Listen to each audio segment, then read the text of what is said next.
President Donald Trump and his wife Melania are on a historic two-day state visit of the United Kingdom. Now, the two countries have signed a landmark technology agreement aimed at boosting cooperation between their countries' multi-trillion-dollar tech sectors. Now, the UK in the past has transferred critical technology to the United States. The jet engine that a British engineer, Sir Frank Whittle, designed in the 1930s, 1937 to be precise, was a British invention. It was transferred to the United States. And in return, the United States has given Britain its nuclear deterrent. Now, the British nuclear deterrent is carried on Vanguard class submarines like this submarine here. But the interesting thing is that the UK depends on the US for the Trident missiles, the nuclear-tipped Trident missiles that these submarines carry. And not just supply of the missiles and the warheads, but the UK also depends on the United States for maintaining the Trident missiles. So while Keir Starmer might have his finger on the nuclear button, it is his call to take. The maintenance of the missiles and the warheads itself come from the United States. Now, that's one of the most unique such relationships in the world. Now, there are 5 recognized nuclear powers in the world, a total of 9 nuclear weapon states. China is the only country to have transferred nuclear weapons to another country. That's Pakistan in this case.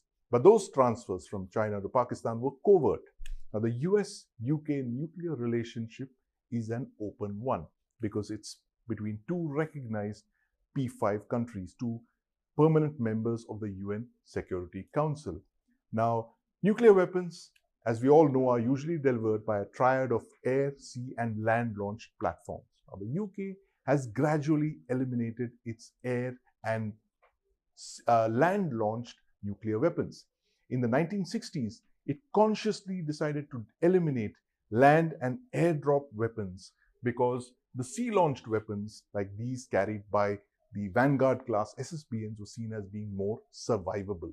Now, the UK retired its bomber fleet in the 1980s, leaving the Tridents and its Sea Leg as the only nuclear vector. But rising tensions in the 2020s have now seen the UK turn to the United States for nuclear weapons, particularly tactical weapons like the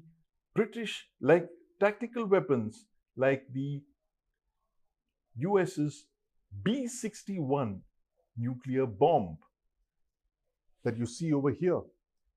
Very interestingly, at the end of the NATO summit in June this year, Prime Minister Keir Starmer said that the UK would be buying a squadron of US-built F-35 fighter aircraft. And these F-35 fighter jets, the A versions, would be bought from the United States, of course, which makes these F-35s.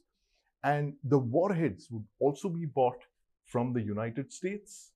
And these would be stored in one of the US-UK bases, most likely at the Royal Air Force base at Lakenheath, which is where these weapons were stored in the past. And this marks a return of airdropped nuclear weapons to the Royal Air Force's inventory. Now, there was a certain element of uncertainty in the US-UK relationship with the arrival of Donald Trump. But the smiles and the warmth in that relationship have now returned. So it's 2 thumbs up when you're looking at the US-UK nuclear relationships now after this historic visit by President Donald Trump to the UK. The smiles are back. The nuclear relationship between the US and the UK, one of the most unique such arrangements in the world, seems to be back on track.